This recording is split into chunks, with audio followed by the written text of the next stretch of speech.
J'espère que vous allez bien, j'espère que vous vous portez bien. Je vous assure que cette émission, vous devez tous la suivre et s'il vous plaît, partagez-la parce que là, c'est extrêmement grave. Mais vraiment extrêmement grave. Beaucoup d'entre vous, peut-être, n'ont pas encore vu ce qui a été diffusé il y a de cela 2 jours par l'ENTV, la télévision algérienne publique. L'ENTV, elle a publié un documentaire, une sorte d'enquête. Ce que l'ENTV, ce que la télévision algérienne présente comme une enquête. L'enquête intitulée Fashel al-Mu'amara Souqour al-Jazair Tantasab. C'est une enquête en arabe. Fashel al-Mu'amara Souqour al-Jazair Tantasab. En français, échec du complot, les aigles de l'Algérie, les faucons de l'Algérie ont triomphé. Moi j'ai vu ça, on m'a envoyé ça en urgence, Abdou, tu dois absolument voir ça, c'est très grave. Regarde, on m'a demandé de regarder cette enquête documentaire. Une enquête documentaire faite par la télévision algérienne publique. Donc c'est l'État algérien. La NTV, c'est la télévision publique financée par l'argent du public, qui relève du ministère de la Communication, qui relève du gouvernement algérien. C'est un organe public, c'est pas Naha ou le Shoro. Donc c'est la voix officielle de l'État algérien. Ça engage la parole de l'État. Ça engage l'autorité de l'État algérien. Dans cette enquête documentaire de plus de 52 minutes, imaginez-vous, les services secrets français sont accusés d'avoir voulu organiser des actes terroristes sur le sol algérien. Le NTV, je dis bien, dans un documentaire de 52 minutes, accuse formellement les services secrets français d'avoir voulu fomenter des actes terroristes et des attentats terroristes et la formation, essayer d'organiser, de former des groupes terroristes sur le sol algérien. C'est extrêmement grave. Je n'ai jamais vu dans l'histoire des relations d'abord bilatérales entre l'Algérie et la France, aucun moment depuis l'indépendance de l'Algérie, un média officiel de l'État algérien n'a jamais formulé d'aussi graves accusations. Et je n'ai jamais vu un État à travers le monde, ça c'est, j'aimerais bien vous dire dans le monde entier, j'ai voulu un exemple, ramenez-moi un exemple similaire où la télévision étatique d'un État accuse les services secrets d'un État étranger et publie des témoignages selon lesquels les services secrets de cet État étranger voulaient ou ont tenté d'organiser des attentats terroristes sur le sol national. Après ce documentaire, je ne comprends pas pourquoi l'Algérie n'a pas rompu ses relations diplomatiques avec la France. Pourquoi l'ambassadeur pourquoi l'ambassadeur français à Alger n'a pas été expulsé. L'enquête de 52 minutes, elle est extrêmement grave. Je n'ai jamais vu un exercice journalistique comme celui-là. Je n'ai jamais vu cela. Jamais, jamais, jamais. Le barh où je dans 52 minutes, j'étais estomaqué. C'est quoi l'histoire? L'enquête documentaire, elle est basée sur le témoignage d'un jeune. Un jeune algérien, سماوه أمين. Voilà, أمين هذا أمين وش يقولوا عليه؟ يقولوا باللي il a vécu à l'étranger. Il a longtemps vécu à l'étranger, il serait né à Alger, en Algérie, à Bousmeri, dans la ville du Tipaza. Il serait parti jeune avec ses parents en Espagne. Il aurait grandi en Espagne. Ensuite, il aurait vécu une partie de sa jeunesse en France. Hada Amin prétend que en France, il a été recruté par des cellules terroristes. Ils l'ont envoyé en Syrie. Et ensuite en Irak. Maintenant, les dates. Il parle à visage découvert. Ce qui est grave, c'est qu'il parle à visage découvert. Il ne peut pas etc. Bon, vous vous rappelez les événements de l'Irak, la bataille de Fallujah, ou l'histoire Fallujah, c'était 2016. Voilà, la bataille de Fallujah, c'était 2016. Lui, il affirme, on ne connaît pas son âge, précisément. Il parle à visage découvert, il assume. C'est un jeune, bien arabia. Alors il parle en algérien, genre algérois. Alors pour quelqu'un qui a vécu toute sa vie, ou il a une grande partie de sa jeunesse à l'étranger, il n'a pas un accent. Il adore bien. Il maîtrise l'espagnol, mais il ne maîtrise pas le français. Il maîtrise lui, il a affirmé qu'il maîtrise davantage l'espagnol, mais il aurait vécu en France sans maîtriser le français. Il y a beaucoup de détails très troublants. Le récit ne tient pas debout. Honnêtement, mais je vous je vous raconte l'histoire. Ensuite, faites-vous le commentaire. Donc, Hada Lamine, il prétend belli, il a été recruté par des réseaux en France, au batteur entre 2015 2016. La fameuse vague, les recrutements, à la belle comme Daesh en Syrie, et les réseaux de Daesh en Syrie, ils ont beaucoup recruté des musulmans européens. Ce sont des Français, des Espagnols, des Allemands, des Anglais d'origine étrangère et qui sont de confession musulmane et qui ont été recrutés à travers les réseaux sociaux, dans les mosquées. Ils ont été embrigadés par le discours djihadiste, fanatique, ça ce qui est vrai. Il y a eu un contingent de plusieurs centaines, même on estime peut-être même on n'a jamais eu le nombre précis de ces jeunes musulmans européens qui ont été enroulés ou récupérés par Daesh en Syrie et en Irak. Certains experts, certaines enquêtes les estiment à quelques centaines, d'autres les estiment à quelques milliers. On n'a jamais eu de nombre précis. Mais il y a eu, ça c'est une vérité effectivement, il y a eu une vague de recrutement de moins plusieurs centaines de jeunes musulmans du continent européen. Bon, il publie quelques photos, quelques photos de lui avec drapeau Daesh, avec drapeau, avec des Kalachnikov, dans un lieu avec un désert, sur des 4x4. Mais bon, le désert en Algérie, il peut en avoir, les hauts plateaux en Algérie, il y a des paysages qui sont en Syrie similaires aux paysages de l'Algérie, il y a des paysages en Irak qui sont similaires.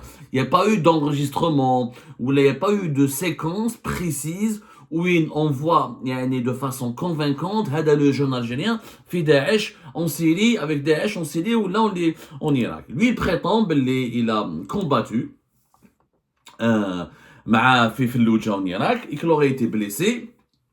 Ils l'ont évacué en Turquie pour se faire soigner.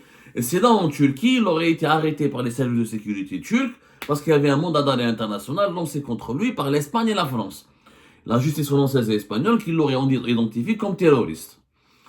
À ce moment-là, il raconte une histoire encore bizarre. Donc, qui fait Shadal Insan, il a fait l'Irak, la Syrie, il l'assume, il témoigne comme ça. Normal, bon, ça peut arriver à des personnes, ça peut arriver. On a eu des témoignages dans les médias occidentaux d'anciens recrues de Daesh, etc. Mais généralement, ils sont beaucoup plus timorés ou sont beaucoup. Il est vraiment jeune. Il y a un qui تشوف la parce que il prétend باللي عطاو له داعش ils l'ont formé en Syrie, ils l'ont formé en Irak, ou عطاو له toute une brigade, il a commencé à diriger une brigade. Je crois qu'il est un officier supérieur de Daesh alors qu'il est extrêmement jeune. Vraiment son âge, il était qui chauffe les photos, il est vraiment jeune. Je sais pas, il était âgé entre 18 ans et 25 ans, 24 ans. Et entre 18 ans et 25 ans, tu deviens officier supérieur de Daesh, ça c'est un peu rare. Alors quand 35 ans, 40 ans, entre 30 ans et 35 ans, il y a déjà des éléments qui clochent, il y a des éléments factuels qui clochent. Quand il te raconte ce qu'il a fait en Syrie, ce qu'il a fait, c'est des descriptions superficielles. On a l'impression qu'il répète un texte. Mais je sais pas, moi j'étais mal à l'aise, en tant que journaliste, j'ai douté. Ensuite, le Chirol, il a occupé une fonction importante, il a dirigé une brigade ou un bataillon, je sais pas comment traduire le mot exact, donc il a dirigé une unité de Daesh, blessé à Fallujah en Irak, il parle en Turquie. Il prétend qu'il a eu un rapport avec les services consulaires français et espagnols, qui l'ont bien traité. Ensuite, il y a quelqu'un des services consulaires algériens, parce qu'il est d'origine algérienne, il est né en Algérie, donc il avait la nationalité algérienne, qui serait venu le voir et lui a dit, écoute, si tu veux aller en Algérie au lieu d'aller en Espagne et en France, il vaut mieux aller se faire être jugé en Algérie, c'est ton pays d'origine, tu nous le dis. Lui, il aurait préféré venir en Algérie. Alors que, je lui dis, c'est illogique, parce que la majorité, y compris les terroristes algériens, quand ils étaient enfermés à Guantanamo, aux États-Unis, la fameuse prison de Guantanamo, ils préféraient rester à Guantanamo que de revenir en Algérie. Parce qu'à l'époque, comme les terroristes, il faut le dire, les services de sécurité, mais qu'il n'y a ni droit de l'homme, ni état de droit quand ils reçoivent des éléments terroristes. Il y a vraiment, les interrogatoires sont musclés, le traitement il est très musclé, très brutal. Moi je ne connais, vous savez, j'ai fait la prison de Harrach en 2018. Et j'étais dans le quartier spécial, dans la prison de Harrach. Le quartier spécial là-bas, c'est plus des anciens, c'est des affaires de terrorisme. J'avais en face de moi dans les cellules que des anciens d'Al-Qaïda, de Daesh, etc., dont beaucoup ont été en Syrie ou là voulaient partir en Syrie. Quand ils me racontent comment ils ont été torturés, comment ils ont été battus, comment ils ont été interrogés, comment ils ont été soumis à des enquêtes lors des interrogatoires, mais ça fait vraiment froid dans le dos. C'est très rare où des éléments terroristes qui ont la double nationalité préfèrent venir en Algérie au lieu de rester en France. Parce qu'en France ou là en Espagne, quoi qu'il arrive, il y a des droits de l'homme qui sont respectés. Quoi qu'il arrive, les conditions de détention sont plus agréables qu'en Algérie. Et quoi qu'il arrive, ils auront accès à leur famille, etc. beaucoup plus facilement qu'en Algérie. Bon, Rouen, il aurait préféré Hada Amin, il raconte, il a préféré revenir en Algérie. Parce que c'est le pays de ses origines, le pays de ses parents, et qu'ils se sont plus algériens qu'espagnols ou la français. Donc on ne sait pas, est-ce qu'il a la nationalité française, est-ce qu'il a la nationalité espagnole, on ne comprend pas. Il ne le dit pas. Pourquoi les services consulaires français sont venus le chercher? Il n'est pas français. Il aurait fait l'objet d'un mandat d'arrêt international par la justice française. Mais normalement, c'est les services consulaires algériens ou espagnols. Pourquoi les services consulaires espagnols? Est-ce qu'il a la nationalité espagnole? On ne sait pas. Durant tout le documentaire, il ne parle qu'en espagnol. Vous allez comprendre pourquoi j'insiste sur la langue espagnole. Quand il est revenu en Algérie, il prétend qu'il a fait uniquement 3 ans de prison ferme. C'est très peu. Les affaires de terrorisme en Algérie, 3 ans, c'est minimum 10 ans, qui te compte bonne conduite, etc. Et c'est qui me donne 5 ans ou le avec celui-ci. Il a fait que 3 ans de prison ferme, ce qui est encore plus suspect pour quelqu'un qui a combattu. C'est pas quelqu'un qui s'est juste entraîné ou là, qui a juste subi un enseignement. Non, il a combattu. Lui, il prétend qu'il a combattu, qu'il était même un officier de Daesh. 3 ans. C'est déjà un langage, un élément très troublant. Et le récit manque de crédibilité, manque beaucoup de crédibilité. Et bien sûr, il n'y a pas de preuves. Et les seules preuves, ce sont des petites vidéos de quelques secondes ou des photos où on voit Amin avec Kalachnikov, le drapeau de Daesh, et à bord de 4x4 ou dans des endroits où il prétend il est en Irak ou là en Syrie. Il y a des photos de quelques sites en Irak et en Syrie qui sont récupérables d'ailleurs sur Internet. Mais bon. Il n'y a pas de preuves matérielles convaincantes, mais les Sidada, vraiment, il a vraiment fait l'Irak et la Syrie. Son jeune âge, son histoire, il y a beaucoup de détails troublants. Espagne, France, service consulaire français, service consulaire européen. On n'a pas vu ses papiers. Est-ce qu'il a la nationalité française, est-ce qu'il a la nationalité espagnole? On n'y comprend rien. On rentre en Algérie, soi-disant selon lui, à la fin de sa période de détention, classe, il s'est réinséré, les services de sécurité l'ont contrôlé, etc. De l'enquête, il est redevenu libre, il s'est intégré à la société, il a abandonné les idées djihadistes, etc. Oh, il dit que c'était une erreur de jeunesse. Ça peut arriver, effectivement. Le fanatisme djihadiste peut être une grande erreur de jeunesse et beaucoup ont été déradicalisés. Justement, il a été contacté à ce moment-là, à partir de 2021-2022. Il dit qu'il a été contacté par une association française qui existe. J'ai vérifié, cette association existe. Elle s'appelle Artemis. C'est-à-dire l'association française, c'est une association qui lutte ou là, qui travaille pour la prévention de la radicalisation. C'est-à-dire, elle essaye d'empêcher justement les jeunes français d'origine maghrébine, qui ont de confession musulmane, d'être dragués, d'être séduits par les groupes terroristes armés et de se radicaliser, de devenir des éléments ou là, endoctrinés et djihadistes. Elle existe, elle a un site internet, etc. Au Romain TV, ils ont sorti, c'est effectivement cette association, il y a plusieurs employés de l'ancien ministre du ministère de l'Intérieur français et des spécialistes français qui travaillent dans cette association.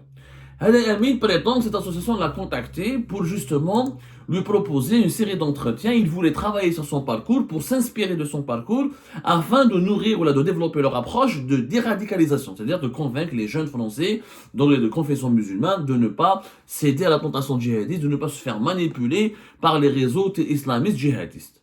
Il accepte de les voir et selon lui, il a contacté les services secrets algériens. Il a prévenu les services secrets algériens qu'une association française a voulu le contacter. C'est bizarre, pourquoi il prévoit les services secrets algériens? Normalement, on prévoit les services secrets algériens dès qu'il y a quelque chose de douteux, ou déjà un ancien djihadiste, ou il est directement favorable aux services secrets algériens. Rapidement, ou il est favorable aux services...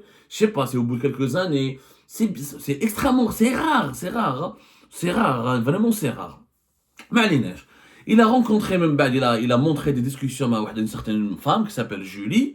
On m'a dit que Julie lui a donné rendez-vous en Tunisie. La Tunisie ne pouvait pas quitter le pays parce que les services de la police, les services de sécurité algériens, il est interdit de quitter le pays. Il est libre, mais il ne peut pas quitter l'Algérie. Il lui a proposé de le revoir au Maroc. Là, je peux pas quitter l'Algérie pour aller au Maroc. Et puis, il y avait la rupture des relations diplomatiques et il n'y avait aucun vol avec le Maroc depuis août 2021. Hada Amin, il a venu nous voir à Alger. Hadi Julie de l'association Artemis lui aurait dit non, je ne peux pas. Et je vais te mettre en contact avec quelqu'un. Il est parti voir quelqu'un qui s'appelle Ivan. Et c'est là que ça devient très grave. Ils ont filmé, effectivement, un documentaire. Ils ont filmé, donc je ne sais pas, parce que lui, il dit d'où est-ce qu'ils sont venus ces enregistrements vidéo. Ça, c'est très troublant, parce que lui, certainement, parce que lui, il affirme qu'il a travaillé, qu'il a collaboré avec les services secrets algériens, que tout ce qu'il avait accompli comme contact avec avec les Français, c'était sous la coupe des services secrets algériens. Donc, il était suivi par les services secrets algériens, il était filmé, ils ont suivi mais ils ont rencontré un Ivan, ils l'ont filmé, il filme une rencontre avec un homme qui s'appelle Ivan, donc l'image elle est pas très bonne, on ne voit pas très bien son visage, c'est des images de téléphone, ensuite ils ont fait un zoom, où ils affirment, le documentaire c'est extrêmement grave, ils affirment que ce Ivan s'appelle André Joseph Gabriel Gallardo, qu'il est né en 13 mars 1989 et qu'il travaille à l'ambassade l'ambassade de France à Alger, et que c'est un cadre des services secrets français, de la DGSE, la Direction Générale de la Sécurité Extérieure, qui sont les services de renseignement extérieur français. Waouh! Waouh, c'est grave! L'ENTV qui a identifié un agent de la DGSE, qui donne son identité, sa date de naissance, et qui affirme qu'il travaille avec l'ambassade. Ce premier secrétaire, Yishol Monsab, secrétaire أول على مستوى السفارة الفرنسية بالجزائر. L'ENTV affirme qu'il occupe le poste de premier secrétaire à l'ambassade de France à Alger. Waouh! C'est extrêmement grave! Premier secrétaire à l'ambassade de France à Alger, qui se fait passer pour... il utilise une association française qui travaille sur la déradicalisation pour rencontrer Amin. Et Amin raconte qu'il l'a emmené vers le centre culturel français et que c'est là où il a voulu le recruter. Il lui a dit, écoute, directement, j'ai jamais vu les services secrets français, première rencontre, écoute, moi je suis un agent des services secrets français, on te connaît, on veut te récupérer, on veut te donner de l'argent, tu travailles pour nous. Il a été recruté à Alger par les services secrets français, le centre culturel français. C'est extrêmement grave comme accusation. Les autorités françaises ne peuvent pas rester insensibles et indifférentes. De toute façon, nous allons les interroger. Nous allons leur envoyer des questions. Nous allons interroger tout le monde. C'est la première fois que je vois une charge aussi lourde et des accusations aussi gravissimes. Bon, Ivan il a été filmé, donc ce monsieur qui a été filmé, j'aimerais bien qu'il réagisse. Est-ce que c'est lui, c'est pas lui? Est-ce que c'est vraiment, il s'agit d'André Joseph Gabriel Gallardo? Nous allons interroger l'ambassade de France à Alger, nous allons interroger le Quai d'Orsay, nous allons poser plein de questions à tout le monde, mais je voulais partager avec vous, parce que beaucoup d'entre vous, notamment les Algériens francophones, n'ont pas vu ce documentaire, où là il est presque 100 000 vues, mais il n'a pas été bien vu pour le moment, alors il est extrêmement grave. Même Badada Amin, qu'est-ce qu'il raconte? Il voit ce Ivan à plusieurs reprises au centre culturel français. Ensuite, dans Télémlé, il y avait le siège à Télémlé, le siège, les anciens combattants. C'est une antenne, t'as les anciens combattants qui ont combattu pour la France. J'ai fait Télémlé, j'ai oublié comment s'appelle comment il s'appelle là, voilà, le centre des anciens combattants français, qui s'appelle le centre des anciens combattants français, qui est situé au boulevard Colonel Belkacem Téléblé, très connu. Vous l'êtes Téléblé, que je salue, moi j'ai travaillé, j'ai vécu une partie de ma vie à Téléblé, je le connais très bien, j'ai fait les hauteurs d'Alger. Que Hada Ivan aurait donné, donc cet officier des services secrets français aurait donné rendez-vous à Amin au niveau de ce centre. Il aurait indiqué avec un sac rouge, avec une bouteille d'eau, un récit comme s'il s'agissait vraiment des services secrets. Franchement, un récit extrêmement grave. Et qu'à ce moment-là, il a rencontré une femme, et cette femme, au départ, les services secrets français lui demandaient juste des renseignements sur les mosquées. GPS perdu. Sur les les services secrets avec le téléphone. On dit vraiment, mais franchement, on est devenu, il y a un climat de paranoïa extrêmement grave. Il y a le syndrome de la main étrangère, c'est grave de telles accusations. Ensuite, les services secrets français, selon Amin, le jeune Algérien, il lui aurait demandé de ramener des armes depuis le Niger et de préparer un groupe armé en Algérie pour penser à exécuter des actes terroristes sur le sol algérien. Au départ, Amin, selon lui, les services secrets français lui demandaient juste des renseignements sur les mosquées, sur les quartiers populaires comme Bablouet, sur les éléments qui sont radicaux, sur les islamistes algériens, sur les fanatiques algériens. Il se contentait juste de leur livrer des informations. Et à chaque fois, selon ce Amin, il se référait à un officier des services secrets algériens, il lui rendait compte, il lui faisait des comptes rendus détaillés, et c'est cet officier des services secrets algériens qui se chargeait de lui donner des informations détaillées pour faire croire aux services secrets français que Ada Amin, il est bien documenté, il est bien réseauté, c'est une très bonne source. Pour que les services secrets français le fidélisent et le considèrent comme une très bonne source. À la fin, on lui aurait demandé, selon ce jeune, selon ce témoignage, les services secrets français lui auraient demandé d'aller au Niger, de ramener des armes, de créer, de rassembler autour de lui les éléments les plus radicaux, les fanatiques les plus radicaux qui sont dans les quartiers populaires à Alger, à Hollande, et de commencer à créer des cellules terroristes sur le sol algérien. Et là, l'enquête documentaire, après, elle s'arrête. Il dit, lui, le jeune Hada, il prétend que les services secrets algériens lui ont dit d'arrêter des contacts, c'est bon, qu'ils ont tous les renseignements nécessaires, ils n'ont plus besoin de lui, et qu'il arrête de contacter Hada Ivan, et qu'il ne doit plus rentrer en contact avec les services secrets français. On ne sait plus. Et bien sûr, il n'y a pas d'enregistrement, de discussion entre lui et les membres des services secrets français qui attestent de la véracité du témoignage.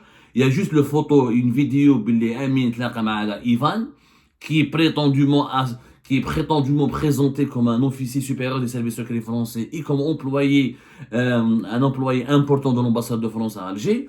Donc, mis à part des images amateurs et le témoignage de Amin, on n'a naturellement aucune preuve. Mais les accusations sont extrêmement graves. C'est la première fois que l'État algérien accuse officiellement l'État français, parce que les services secrets français, c'est pas un organisme privé, ils font partie de l'État français, de vouloir organiser des attentats terroristes et de former des cellules terroristes sur le sol algérien. C'est grave. Ça, c'est un motif de rupture des relations diplomatiques. Le Maroc, on a rompu nos relations avec le Maroc juste parce qu'on a soupçonné le Maroc d'avoir déclenché les feux de forêt ou de soutenir le MAC. Mais ils organisent, les services secrets français, on est parti jusqu'à les accuser d'organiser des actions terroristes et de former des groupes terroristes sur le sol algérien. C'est un motif de rupture des relations diplomatiques, voire de guerre. Voire de guerre. Mais ce qui est étonnant, et c'est du jamais vu, je n'ai jamais vu, moi, des services secrets d'un pays qui partagent ces informations, même si cette enquête était vraie. Pourquoi les services secrets algériens l'auraient partagé avec le public? Le procédé, il est complètement bizarre. Normalement, ça reste au niveau des services secrets, qui doivent demander des comptes aux services secrets français. Normalement, il y a des arrestations. Normalement, André, Joseph, Gabriel auraient été expulsés de l'Algérie. Il y aurait d'abord une enquête sécuritaire, une enquête judiciaire. Et là, on en fait directement une enquête médiatique. Le procédé, il est extrêmement grave. Est-ce qu'il s'agit d'un faux témoignage? Est-ce qu'il s'agit de Dahdouha? Rappelez-vous les opérations de Dahdouha depuis 2021. Dahdouha, avec le fameux terroriste qui a, comment on appelle ça?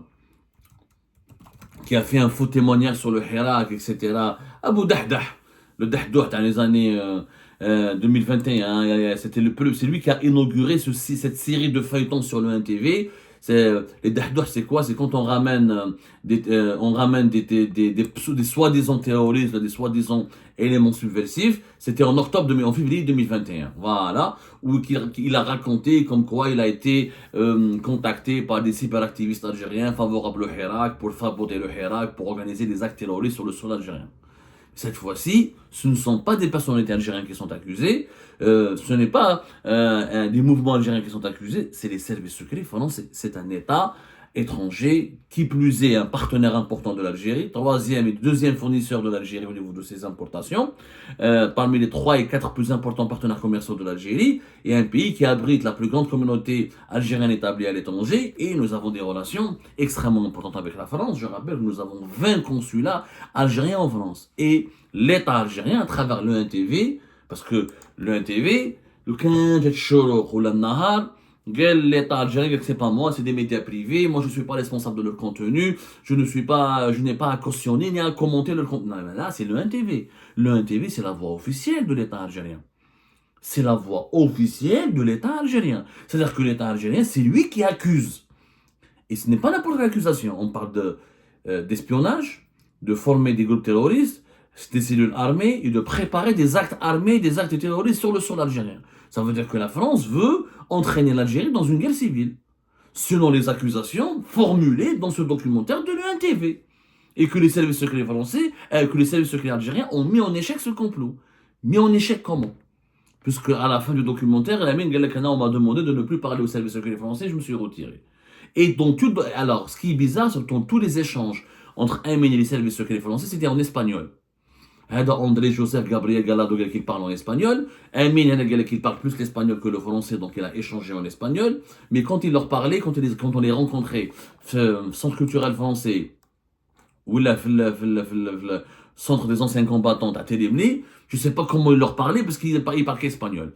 Mais il échangeait quelques mots en français. On n'y comprend plus rien.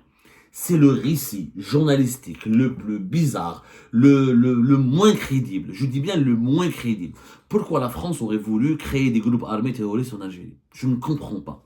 Sachant que vu tout le nombre des Algériens qu'il y a en France, logiquement parlant, si l'Algérie sombre dans une crise d'insécurité totale, c'est la France qui paiera le prix. Parce que, chef d'œuvre des années 90, les mouvements terroristes algériens ont débordé sur le territoire français. Il y a eu les attentats de Saint-Michel, début des années 90. Il y a eu des attentats terroristes. Il y a eu la prise d'otage dans l'avion d'Air France. La France a souffert, elle aussi. L'attentat de Saint-Michel, c'est l'RERP, c'était le 25 juillet 1995. Je rappelle, la prise d'otage dans l'avion Air France, rappelez-vous, à Alger. Donc, la France a souffert directement du terrorisme. Elle a souffert directement du terrorisme en 94 et en 95. Pourquoi la France va tenter encore une fois de jouer au pyromane en Algérie pour déstabiliser l'Algérie de l'intérieur, ce qui va la déstabiliser elle-même puisque la menace terroriste va être exportée vers le territoire français. Tout cela, légitimement, on ne peut que douter de ce récit. Mais ce qui est encore plus grave, c'est quand un État il a des preuves, soi-disant. Normalement, il y a la justice. Normalement, il y a le canal diplomatique. Normalement, tu ne gardes aucun contact, tu ne gardes aucune relation avec un État que tu accuses de financer des groupes terroristes sur ton sol. La moindre des choses, il fallait expulser l'ambassadeur français. Il fallait le convoquer, lui réclamer des comptes. Il fallait mais médiatiser comme ça, ramener un témoignage sans preuve, sans des matériaux convaincants, avec plein de contradictions. Un jeune, bien rasé, bien améblé et bien gentil, on lui impute un rôle à Daesh, un rôle en Syrie, un rôle en Irak. On dit qu'il a vécu en Espagne. Il y a plein de contradictions, mais franchement, moi j'étais très mal à l'aise. De toute façon, là, ce qu'on va faire, nous allons saisir l'association Artemis, nous allons saisir le ministère français des Affaires étrangères, nous allons saisir l'ambassade de France à Alger, on va demander à la partie française de fournir des explications.